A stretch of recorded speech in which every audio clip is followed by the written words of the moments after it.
Okay, I'm going to get Yes, I'm started. able. Welcome, everyone. If you can put yourself on mute, that would be fantastic.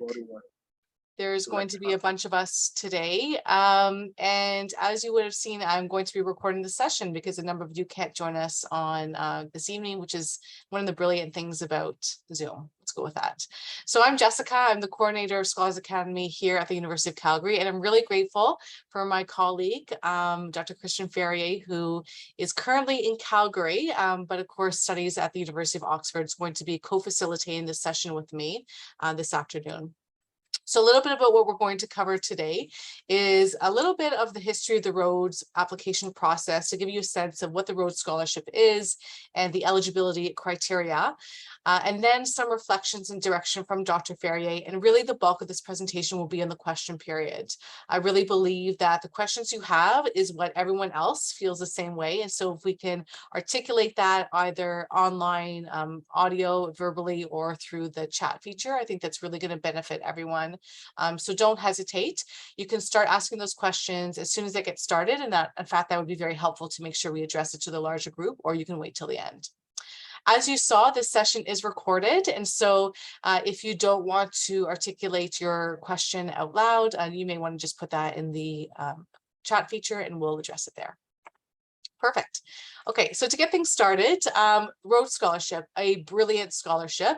As you've probably seen from the description I provided to you, it is one of the most prestigious and older scholarships in all of the world, and there are many other scholarships that have come up to date for either Canadians or in Canada or abroad, but the Rhodes Scholarship really stays true as one of the most prestigious ones that people will apply to. It is to study at the University of Oxford for postgraduate studies. And typically that would mean a second bachelor's degree, either two master's degree, or potentially a DPhil, which is the Doctor of Philosophy. And I'm sure Christian will share more about that, because I would imagine I just threw out some acronyms that you may not know about. So welcome to the study of postgraduate, but all in good time. But needless to say, is to study at Oxford for full funding of fees such as tuition, matriculation, and stipend. How you apply is you apply based on your province. And in Alberta, we are part of the Prairie provinces, and there are 3 scholarships awarded to the Prairies. And there are other terms of reference for that. So for example, if you are an alumni of University of Calgary, you're also welcome to apply as an alumni. If you are studying in the US, but you're a resident of Alberta, there is a caveat that you can study through the Prairies as well. And so what's important, why I'm saying this, is know your circumstance, know where you're from, and know where you're studying. And there is quite a lengthy terms of reference, but it's there for a reason. And so just know where you want to apply and how you apply. And the other thing I just put my thumb up is because although it's a really prestigious scholarship, UCalgary has been tremendously successful over the past few years. In fact, we had the same number of students as Harvard, and I'm sure that really pains them. But we're incredibly grateful for that. And so we have a live person, Christian, who'll be able to talk about their experience, but just know that yes, it's prestigious, but also obtainable. And it's something that we would really encourage you to think about should you be interested in it. So Cecile Rhodes will specify 4 selection standards, and this was true 20 years ago and before that as it is today. And it's the idea that the selection is based on literacy and scholastic attainment. So that would be looking at your academic pedigree, your intellectual aptitude, the energy to use one's talents to full, and as exemplified by success in sports, athletics, community art. And that's whatever community you're related to. It can be your university community, your home community, your family community, your entrepreneurship community, whatever community, just community.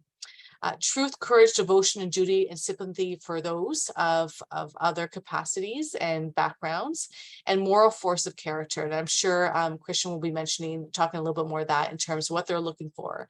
And so these bullet points, they look a little bit unusual compared to many other scholarships, but the message that I would have for you is that they're looking for individuals beyond the high GPA. Yes, GPA is exceptionally important. You have to have a certain intellectual aptitude to study at the University of Oxford, It is competitive, it remains competitive, and I would imagine it's even more competitive for 2023. However, they're looking for humans.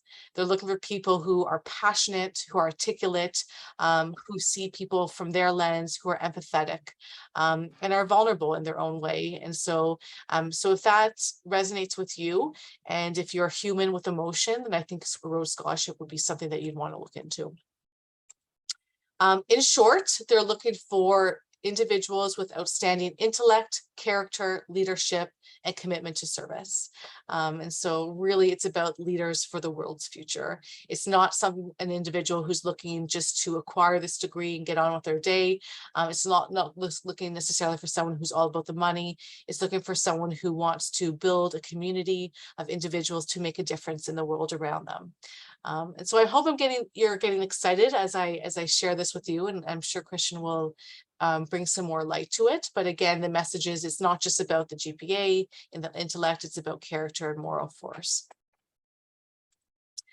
I know this page has a lot of words.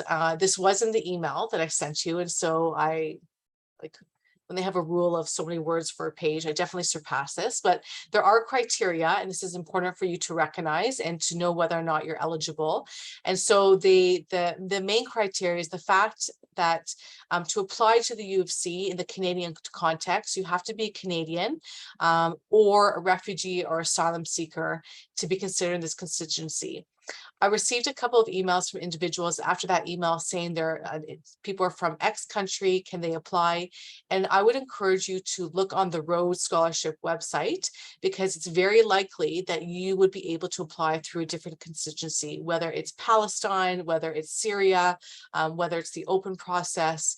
And again, that speaks to the scholarship in itself and trying to make sure that's inclusive, accessible for the right people. So that's the first thing that I want to say. The second one, of course, is that you have to be currently living in Canada, and there are age criteria. And so typically it's about having not reached your 24th birthday. And there's a new caveat which has come out in the last few years, is that if you started your degree later, it can be up to your 27th birthday. So that's good news. And so if you have a question regarding can you pursue the Rhodes with your master's, the answer is yes, so long as you fit the criteria of the age restriction. Just something to be mindful of. The other point that I wanted to highlight, of course, is the academic achievement. And what that means is that you need to have an actual parchment paper in your hands in order for you to pursue this scholarship. And perhaps, Christian, you'll talk more to that in your context. But the idea is that, for example, if you're looking, you have to have your parchment. So for this cycle this year, that means that you will have your parchment paper in spring 2023 in order to apply for fall 2023. So if you think of it like that context. And in terms of the GPA, we suggest a minimum of a 3.7 cumulative GPA or higher. And the sole reason for that is because, like I said before, you have to be competitive for the programs at the University of Oxford. It is incredibly competitive, and we need to make sure that you would be eligible and competitive amongst all the other individuals applying to that program. I want to take a pause because I feel like I just said a lot very quickly. But that's how I roll. And like I said, I want the emphasis on this presentation to be on my colleague. But I want to see, as I pause, if there's any questions.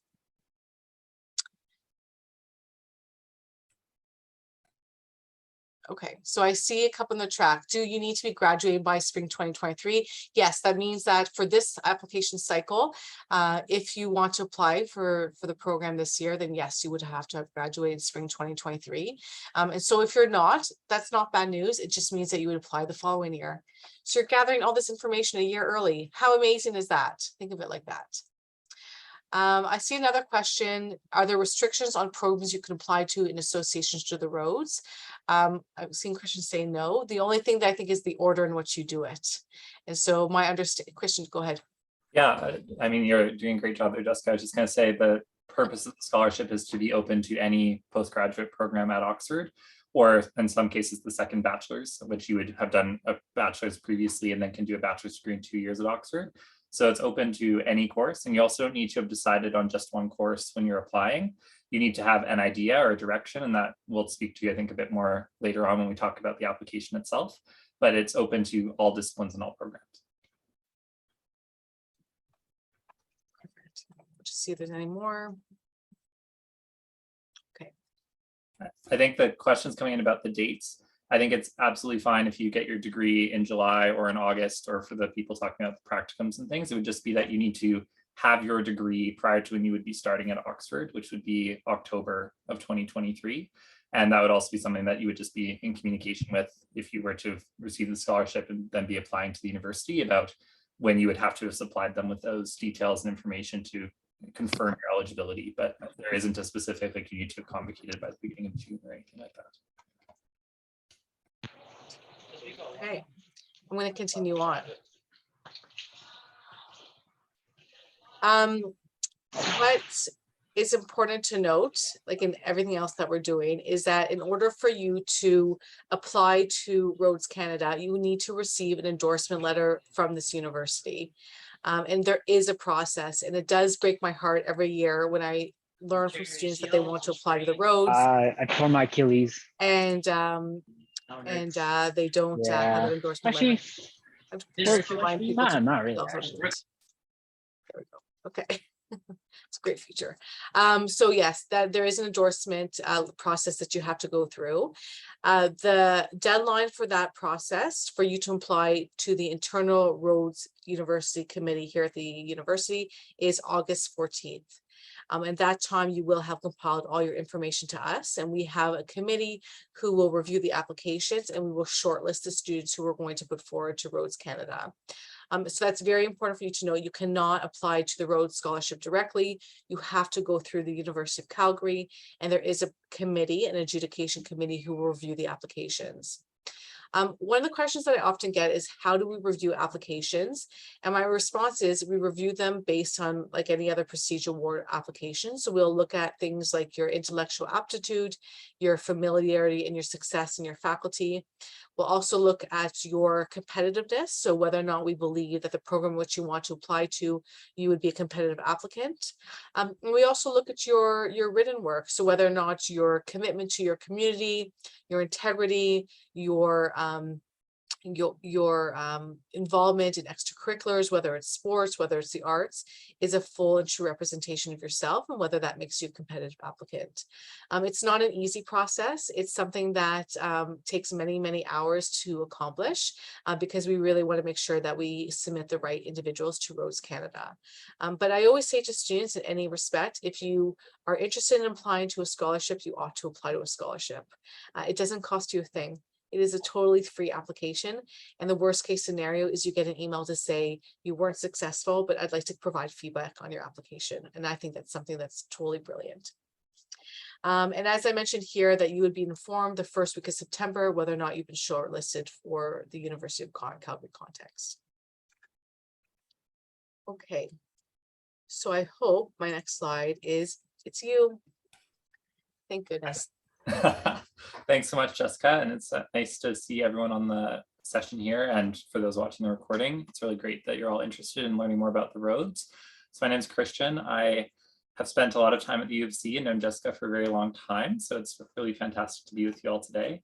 So a little bit about my story and kind of the motivation to apply was, I did my undergrad at the U of C. I did the Bachelor of Health Sciences program, which I then did not complete, and got into med school out of my third year and did med school at U of C, which is also a 3-year program. So spent 6 years as a student at the University of Calgary, and then graduated med school and started my residency in Calgary as well, doing pediatrics.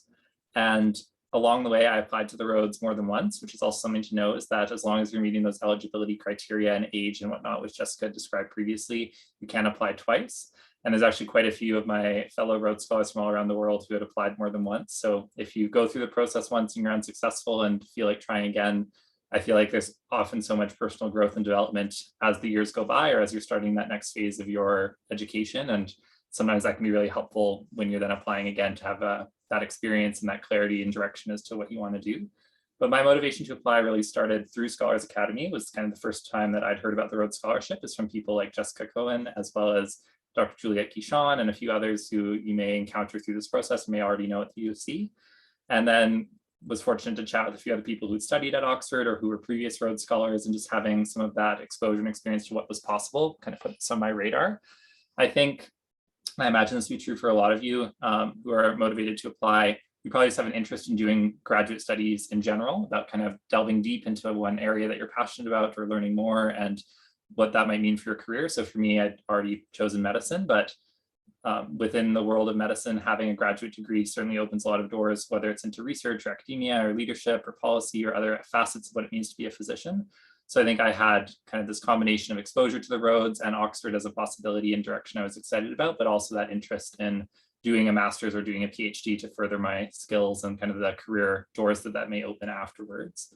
So that was what brought me to applying for the Rhodes, both for the first time and subsequently when I was then successful.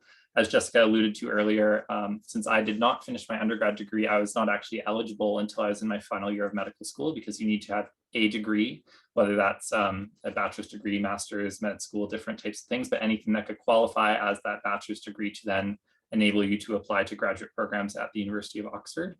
So that's why I was a little bit delayed in terms of when I could first apply, but then was motivated to apply in terms of really seeing the University of Oxford as just an absolutely incredible place to do graduate studies that brings together a very diverse and international cohort of people from all around the world, with leading researchers that are doing very exciting things that I really think presents that unique opportunity to learn and grow and to be able to bring that back to my career afterwards. So kind of weaving that in with this next question of what do you now study and what is it like to be a Rhodes Scholar? And I think I'll use this as an opportunity as well to link in with that idea I was mentioning. You don't necessarily need to know exactly what you're going to study when you apply, as I think the application, both through the personal statement and now the academic statement, really wants you to be introspective and reflect on, what has been your journey to the stage you're at right now in your life, but also where do you see yourself going, and what is that core thread and story that you're passionate about of how you see yourself making a difference in the world. And as a part of that, you need to have looked at what are, a program, whether it's one or potentially multiple programs at the University of Oxford that would fit into that journey and align and provide you with that ability to make a difference that you want.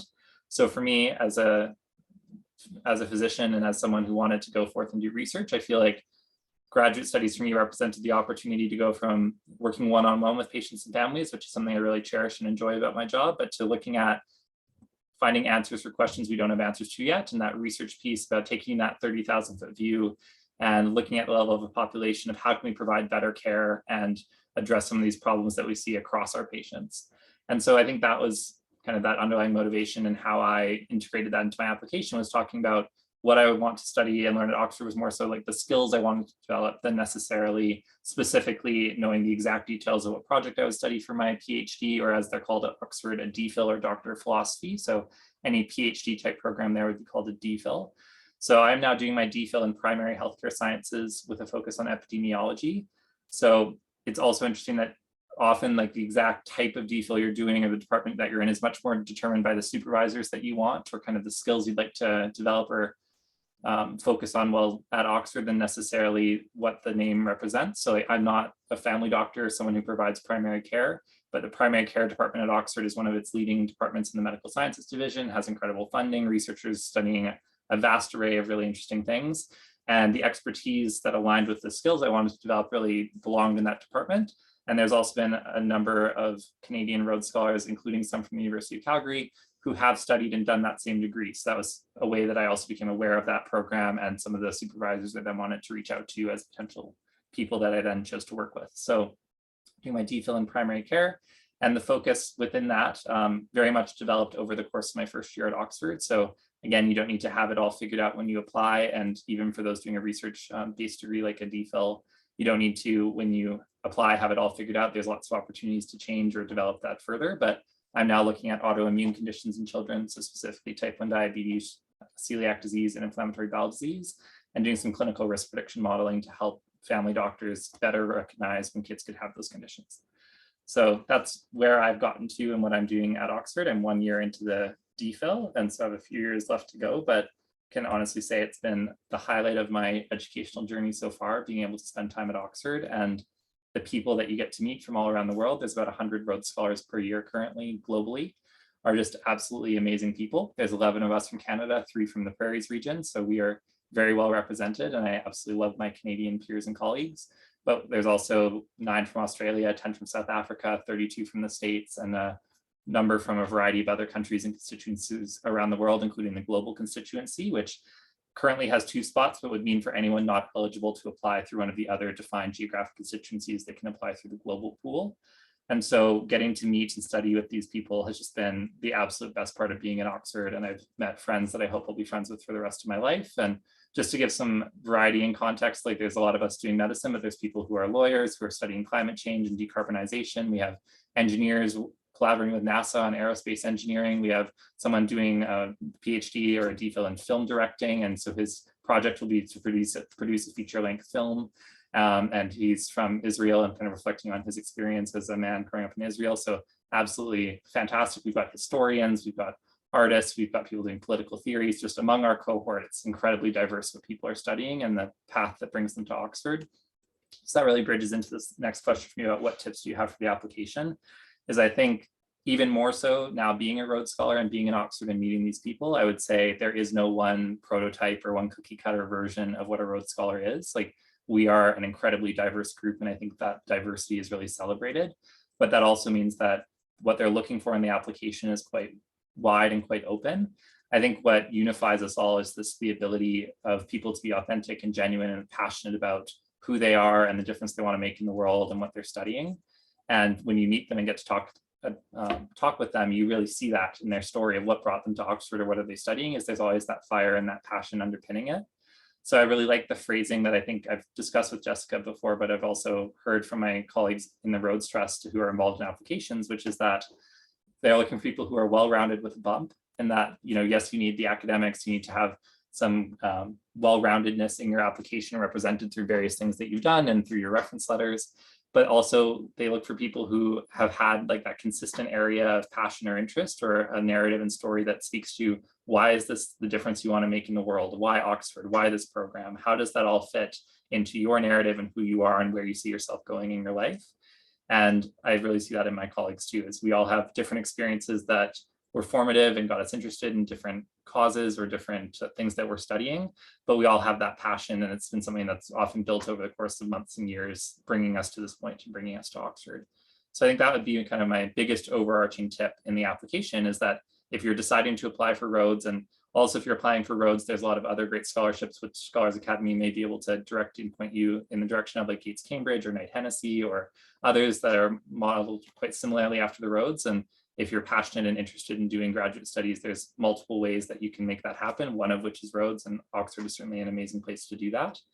But when you're reflecting and being introspective about that process and setting out on applying, one would be look at the Rhodes website. So there's, as we've already kind of pointed to and what Jessica and I have been saying, there are criteria that you have to meet, you know, whether you're applying for the Prairies region, which the majority of you would be, or if you're eligible through a different area, checking that you meet the age criteria, the deadlines. Just, it's a really great repository and source of information. So check that early and make sure you have all the information that you need. You can also follow the Rhodes Trust on social media like Instagram, because they often post and have great tips there. Or there's like little short interviews with different Rhodes Scholars who do takeovers. And it's a nice way to kind of signpost and flag various pieces of advice and information along the way too. But look at the website, get the information, get your ducks in a row in terms of the dates and knowing what you need to do, when and how. Particularly things like references or the institutional endorsement, being aware of those deadlines so that you're not missing out on an opportunity or that your application would not be valid because you've missed a deadline is really important. But then I think the work beyond those logistical components for you is really looking inside and saying, like, with all the great information Jessica provided about the criteria for the scholarship, of looking for people who are leaders for the world's tomorrow or like interested in their communities and making a difference.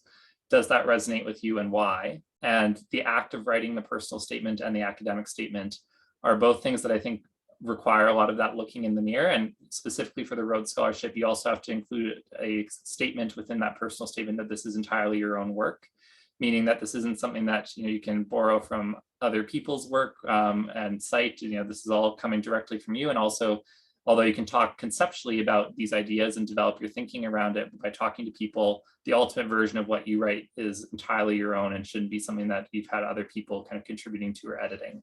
So with that, it's a really, I think, great opportunity for personal growth and reflection. And I think a lot of people that I've spoken to who'd applied multiple times and gotten it, who didn't get it or went on to do other things, all found the process of applying for the Rhodes Scholarship really helpful from that, just doing that introspective work and deciding like, who am I? Where am I going? Why is this something I'm interested in? And what is the career I hope to have? And how does, whether it's the Rhodes in Oxford, and if you're successful in that, fantastic. Or if not, what other programs or what other things could kind of achieve something similar to help you get there. So I think that's the part that you shouldn't underestimate, is that it takes some time to be introspective, do a good job of writing that application.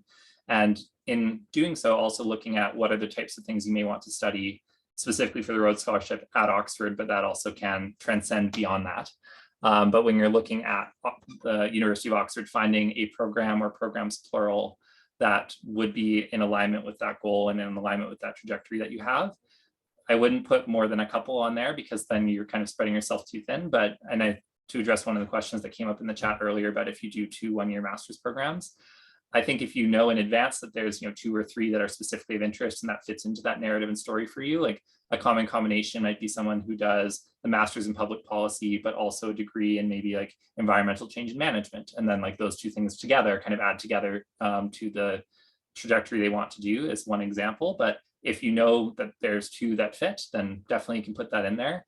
But you're actually in no way bound or tied to what you've put in your application. So it's not uncommon among people who've gotten the scholarship, I certainly know among our Canadian group, to have people change their minds, to apply to more than one program, see which ones you get into. Sometimes if a year is particularly competitive, you may only get into 1 or 2 out of the 2 or 3 that you've applied to, and then the next year could apply again.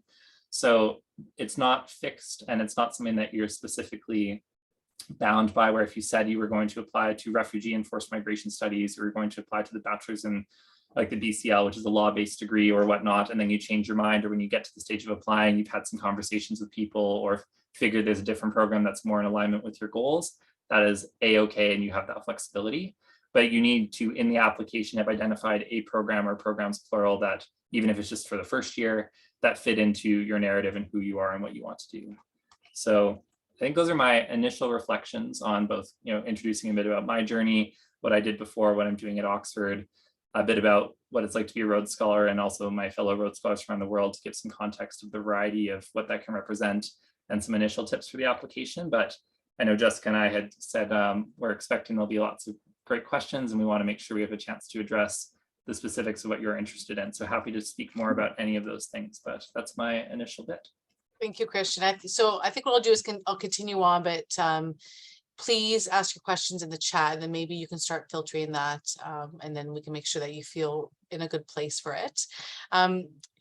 Christian, you mentioned the robustness of this application, and it is. I mean, I would not lie to you when I say this isn't a very thorough and very comprehensive application.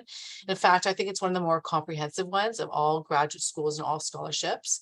But the caveat of that is that it happens before most of these programs.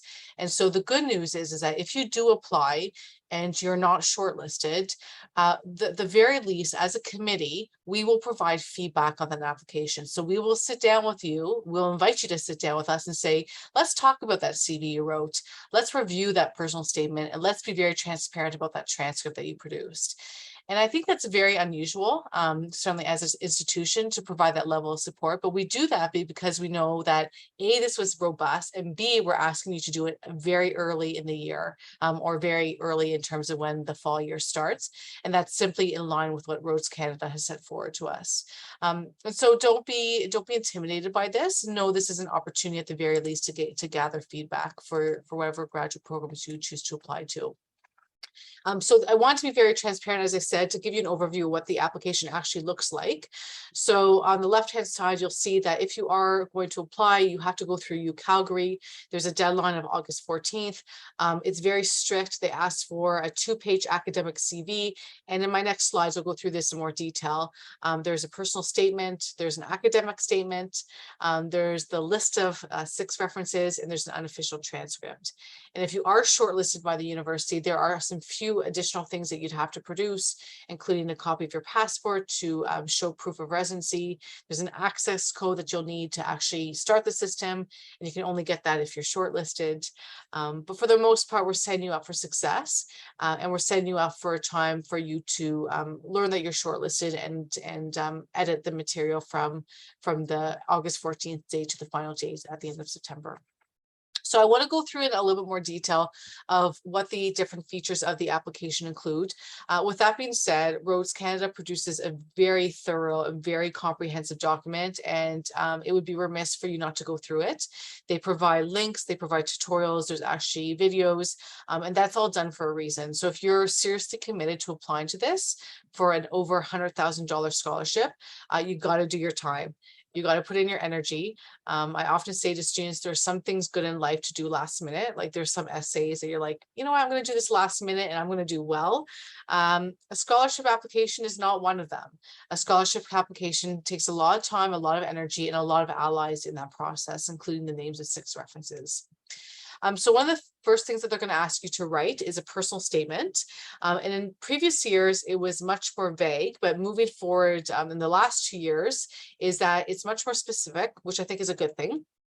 And it's a 750 word in your own voice. And I've really tried to highlight that because, as Christian mentioned, that there is going to be a time at the end of the statement where you have to say this, this writing is my writing only, and I have not received assistance from anyone else. And as Christian mentioned, that doesn't mean you can't meet with someone like myself where we can talk about what a personal statement means. In fact, I do a presentation on what a personal statement is. I'm very happy just to send you that PowerPoint. But you cannot sit down with me. You cannot sit down with writing services at the university for them to edit it. There is no content editing. There is no spelling or editorial editing. And I just want you to make sure that you're very, very clear on that. And if you're not sure, err on the side of caution and don't get help. Because you not only have to put your signature to that at UCalgary, but when you apply to Rhodes Canada, there is a check mark that says, can we confirm this is your voice only and you have not received any help? And that is not a good start if you're going to be lying on that. So I know I just spent a little bit of time, but academic and personal integrity is so important. So in this statement, you have prompts that you're asked to address, which I think is a great thing so that you know what to actually talk about, and how you talk about them and the words that you put to them are totally up to you. So let's not be intimidated that they're asking you how the qualities of the Rhodes Scholarship, how you display that, what you like to learn at the from the Rhodes and the wider community, and from your place in the world, what is humanity's greatest need? So again, like I said, there's some things in life that I think serve well last minute with a little bit of stress. Putting these words to paper, probably not. You're going to have to take some time to think about it. And that's why we had this presentation today on July 14th, knowing that it's going to take probably a month for you to actually come up with this. So that's the first part that you're asked to submit. The second thing that you're asked to submit is an academic statement of study, which is no more than 350 words, which is really asking you to consider, as Christian really emphasized, what you want to study at the University of Oxford. And this is really your opportunity, and I encourage you to put on the hat of a committee member and ask yourself, am I actually competitive in this program? Do I not only have the GPA in order to be competitive, but do I have the experience to be competitive? So I know it sounds silly, but if you're looking to apply for a master's degree in second language acquisition, and you have an undergrad in engineering, is that a good match? No, that is not a good match because you do not have the experience to do that master's from the undergrad. And not to discount engineering, it's just not that portfolio. And so ask yourself, like, put on the hat as someone who, as an adjudicator, and ask yourself whether or not you have the undertakings to pursue it. And so again, these 1, 2, 3s are also in the document that you are welcome to review and encouraged to review, because it really outlines to you what you should highlight and what energy you should put in, put not in, especially if you're thinking of pursuing a DPhil, the Doctor of Philosophy, and the encouragement of you taking time to really figure out whether or not there is a faculty member who is there to support you. I remember, as just a side story, when I was pursuing my DPhil at Oxford and I submitted my proposal to my supervisor, I remember them saying to me, this is a great proposal, but if you want to do this, you have to go to a different university. So great, glad they were transparent, but that's not what you want to do when you're applying to a scholarship, right? You don't want to apply to the wrong program in the wrong context. So just be mindful of that. And this statement, you can receive help from, just so we're clear. The other great thing that you need to do, see if we're being all positive about this, is the CV. Now, why this is good news is because if you are pursuing any sort of graduate or professional program, I can almost guarantee you're going to need a CV. So get this done now so that it's one less thing you have to think about for your future applications. And like really any CV, they're asking you to really articulate the robustness of your engagements. So whether that's your academic qualifications, your leadership capacity, your involvement in different clubs or cultural groups, including sporting or art, which wasn't mentioned here. Those are the things that really define you and they want to know about it. With that being said, you need to really ask yourself, what is it that I want them to know about me? You cannot put a traditional 7-page CV or 4-page CV, which I would imagine many of you have. You have to make that decision, and they're asking you to do a 2-page, 12 font. Don't be cheeky and go 11.5. We know the difference. Don't think you can merge those headings real tight. You have to do the right thing and to write the right things. And I know that's hard, but that's the whole point of these applications. It's for you to really ask yourself, what is it about myself that I want the committee to know?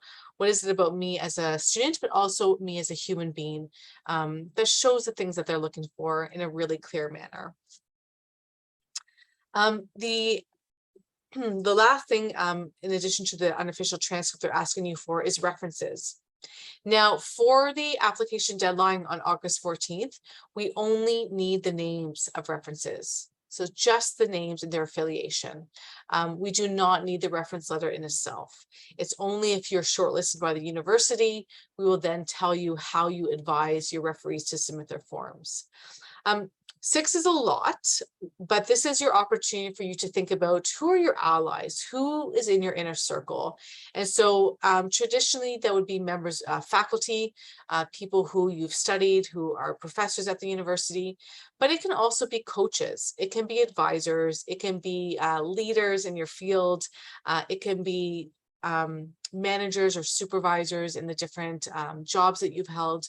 Really, you have to ask yourself, are they in the capacity to speak to me at a certain level? And we actually have a whole guide for referees. So if you have a referee or an individual who's never written a reference letter before, we actually at the university have a guide for them. And that's certainly a conversation that I really enjoy having with applicants. But really, it's an individual who can talk about your character and your intellectual capacity, and all the other things that you've done. And I would never know if I should put this bullet points or I see you, Christian, but don't include people you're related to. Go ahead, Christian. Sorry, I didn't mean to interrupt you. No, I see you. Yeah. To chime in on this particular point, because I know a question had arisen earlier too about who to ask to be referees. Unless it's changed from when I went through it, but I don't think it has. There's actually a specific number of academic versus personal or character referees for the Rhodes Scholarship. So the academic referees have to be like academically affiliated with the university. So they have to be people who've either taught you in a course or supervised you in a research project or capacity where they can specifically answer a set of questions that say, you know, relative to the other students that I've worked with, this person is in the X% of the class. So with that in mind, you do need professors and or like research supervisors or the like from the university to be your academic referees, and then people who know you through your other types of extracurricular pursuits or jobs or coaches or who've known you through your life at other stages can be your like character or personal referees, which at the time I applied, there were 4 academic and 2 personal. So just to offer that as the clarification and also to answer the question about who to ask. Go ahead, Crystal. Hi, thank you. If we are a transfer student, are we able to have an academic reference from another institution? Okay, thank you. Yeah, we're both not, and in fact, you should. I don't want to say by law, but you really need to have all your references at the post-secondary level. It doesn't have to be the official one when you're applying through UCalgary. In fact, we would help you get that.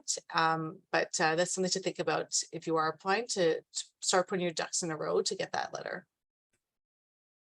Yes, and I think there's a question in the chat similar to that as well. If you have, even for summers or other stretches of time, done work at other universities or done courses or other projects and things, as long as it's someone who has that post-secondary like academic affiliation and could answer the questions. And when you look on the Rhodes Canada website at the referee guide, you can actually see what those questions are. That would be a way to just ensure that if they can answer those questions and would fit under that category, then you could have them as academic reference. This is great. I totally missed all the questions in the chat.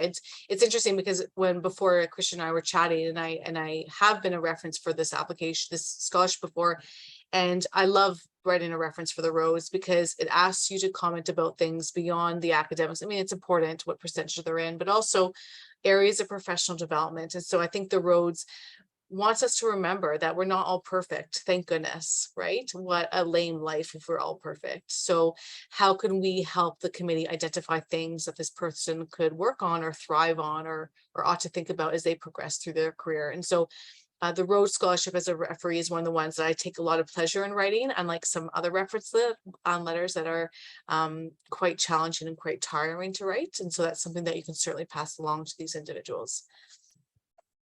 There's just 2 more questions in the chat about references that I will answer. One would be in terms of like choosing, between bosses or different extracurricular activities, or like how do you choose? I think choosing the people that you think know you the best. I would also say, and this is kind of paraphrasing things that I know Jessica's presented on other presentations, but I think you really need to look at your application in its entirety and how does it represent you as a person. So if you have, 4 academic references that all really speak to your research skills or your academic performance or certain features of who you are as a person, and then you have your character references can speak to other aspects of who you are or some of the other things that you're passionate about, I think it's important to just know that they'll be viewed like as a collective. So trying to choose people who maybe can speak to different strengths or different aspects of who you are can make that more well-rounded, as opposed to choosing people who all have seen you in a similar capacity or similar way. And then I think there was one question about if it's an internship, could you use them as an academic or as a personal? I'd say, again, just take a look at the questions under the academic reference guidance. And as long as that's someone who can answer those questions and has that academic affiliation where they could say, how does this person stack up against their peers and their classmates and can speak to your academic capability, then you could use them as an academic. But also, if there's someone that you think could fit into either category, then that's at your discretion. So if it's someone that you worked with academically, but you want as a personal or character reference and you think they know you and can speak to you in that way, and you have 4 other people for the academics and you want to use that person as a personal reference, I think that's totally fine. It would just be when you're asking them, if you get to that stage, then communicating to them which type of reference you want them to be and ensuring that they have the right guidance and are answering the right questions and submitting it under the right category. See, it's a good thing you're here, right? Talk about all this. Yeah, so I think those are, at least from my reading of all the questions in the chat, everything about reference letters. If more come up later, of course, we can circle back around to that. But otherwise, if there are other questions, certainly feel free to put up your hand or put them in the chat. But 2 that had come up earlier, just to circle back to those, someone had asked, if you have other funding, are you able to bring that with you to Oxford? The way the Rhodes Scholarship works is that when you have the Rhodes, you can't accept other scholarships from the University of Oxford or for your program at Oxford. However, if you got funding through a Canadian institution or from an external organization, or like I think Tri-Council funding was mentioned, which is specific more to kind of health and science related research in Canada, you are still eligible and able to apply for those scholarship programs. And as long as you're kind of transparent both with Rhodes and with them in their processing, you're not violating any of their criteria, then that is fine. And I do know there's been previous scholars both from Calgary as well as from other parts of Canada who did get some Tri-Council funding either before or during their time at Oxford. So that is allowed to the person who asked that question. And then someone also asked about like work experience. I'm going to broaden the question a little bit, speak to the specific one about work experience in Oxford or as part of the degree. So if you're looking at programs that are part-time programs, those are not eligible for the Rhodes Scholarship because it needs to be full-time study. So I would just be careful about if it's saying that they're encouraging people who are working professionals to apply because it's a part-time program, that would not be eligible. However, the visas and the rules around working while you're a student in Oxford, and for those of us coming as Canadians or Canadian permanent residents, who would all be in the same boat here, enable you to work kind of 12 to 20 hours a week if you want to. So for me as a DPhil student, like my department lets me work 12 hours a week and my visa would let me work up to 20. Some people choose to do that either if, like, financially or because of the nature of their program, it's helpful or it's like beneficial work in parallel. Some people choose not to because the program's quite academically rigorous or they're involved in other things in Oxford and don't have time for work. But it is an option, and it is something that would be a bit more like personal circumstance related. And for people who are working professionals, like for me as a doctor going over, I can personally speak to, there's a lot of bureaucratic hoops to jump through often to transfer credentialing, but it is doable. And especially if you're going to be in Oxford for a period of a couple of years or longer and you want to be able to work, I think it's worth pursuing and can be an offline conversation with someone like me or other people in the Rhodes community who may have gone through that before, who can speak to the specifics. But like I, as of 2023, will be doing like a shift a week or a couple of weekends a month as a junior doctor, equivalent in level to my residency spot in Canada in the UK. So I can keep that up. So it is an option, but I think that's just speaking in general to the work question. So. I feel like there's a mistake on this slide, but anyways, what I wanted to say to this is that the language we use behind different programs at Oxford is slightly different from U of C. And so in Canada, we don't have, or U of C at least, we don't have a Master of Philosophy. We don't have a Doctor of Philosophy. It's the PhD. And so do your homework. And yes, this is a lot of work, but you know what? So is going to any graduate school, so is going to any professional school. And hey, so is applying to other major scholarships. And in fact, I'd have to say that's the reality, how it is nowadays and how it ought to be. We cannot simply accept thousands of applications. We're looking for the people who are saying, I'm putting the time and energy into this. And so if you're feeling a little bit overwhelmed, maybe this will be the fuel under your fire to say, I'm going to take some time and to look into this. But it's doable. And as Christian is approachable and as he's articulating, there are other people who attained it, and you could be that person as well. So I just wanted to share that with that. In terms of academic advice, as we mentioned before, the Rhodes Canada website is very robust. And I really encourage you to look at the different prospectus and the types of programs that exist, as is the Canadian Rhodes Scholarship website. And it's I changed slides, but there are people like myself at the university who are always happy to talk to you in more context about applications in general, whether it's your CV, whether it's your personal statement. But my final advice would be to start the application early. And I know I've said this twice already, but I really can't emphasize enough that when you write these statements, every word and every sentence and every paragraph matters. As a member of the adjudication committee, we read everything. It's not as though we're glancing over it. We really take into account the words that you're saying to try to really paint a clear picture of who you are and whether or not you're going to be competitive for the entire Prairie provinces or Prairie region. And so just think about that when you start to apply. If you are thinking about applying, reach out to referees. And again, it's not for the reference letter. It's just to say that they need their name attached to it. And this would actually be a really good time for you to talk to them about whether or not you're applying to other programs. Again, starting early, why not? And I guess the last one to say is that have courage. It's not easy writing this sort of statements. I often say to students, it's like a Dear Diary gone wrong. You know, it's like my worst 10-year-old self. You have to think, you know, about your life, then you have to put it on paper and then someone reads it. Like that is like my worst nightmare when I was 10 years old, but you got to do it. That is the nature of the personal statement. And that's the nature of application processes for graduate professional school. And so if you feel uncomfortable, that's normal. It's hard to showcase our lives on paper, but know that it's a way for the committee to get to know you. And the more they get to know you on paper, inevitably, the more they're going to want to meet you in person. So celebrate the things that you have. Don't focus on other people and what they've done. Acknowledge your strengths and really speak towards them. So I'm going to leave it as such, but we do have 10 minutes. Brilliant. So what I'm going to do now is I'm going to thank you. I'm going to turn off the camera and the video so that if you have additional questions, you can just speak to us freely and know that it's not recorded. But otherwise, thank you so much. And I look forward to seeing your applications on August 14th. That's great, Jessica.